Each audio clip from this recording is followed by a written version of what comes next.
Okay, so one of the main reasons why you might struggle with pulling off the floor, keeping the bar close, bending your arms too soon, or kind of getting caught forwards into like a stripper pull motion and not engaging your legs, is probably because you're not using your lats properly when you pull off the floor, and your lats, the big muscles that attach from here all the way down to here into your lower back, are the main thing that help you to not just stabilise your spine so that you can maintain the position, but also to keep the bar close this way. Now the main thing you need to remember is that your lat is going to work best when your elbow is in front of your body like this, and when it's able to pull your elbow into your side. The main thing you need to remember is if you externally rotate your shoulder too much and you pull your scapula back, your elbow and your shoulder are now going to end up behind the line of your spine. So what that's going to mean is your lat is shortened to the point where it can't really help. It's like extending, it would be the same as extending your legs like this, bending over, and someone telling you need to squeeze your quads, you need to use your quads to move the weight. As much as you might try in this position, you can't use your quads because they will use that. That's the same thing that happens if you pull your shoulder blades together, pull your elbows back like this. You won't be able to use your lats properly because they will use that.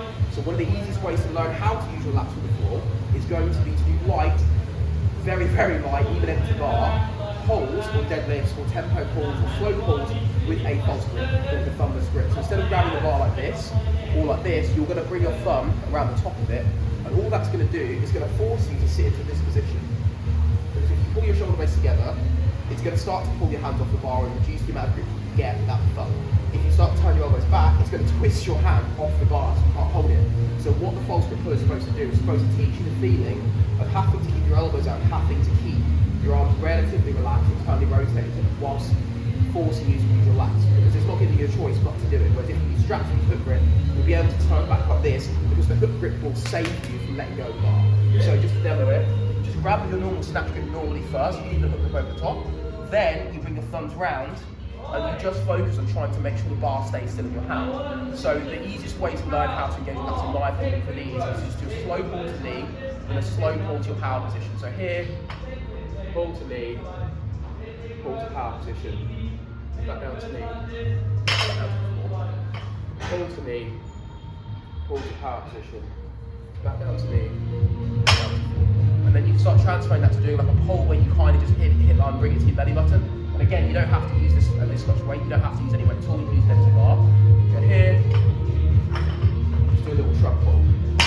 Same thing again, reset your grip, keep the thumb off the bar.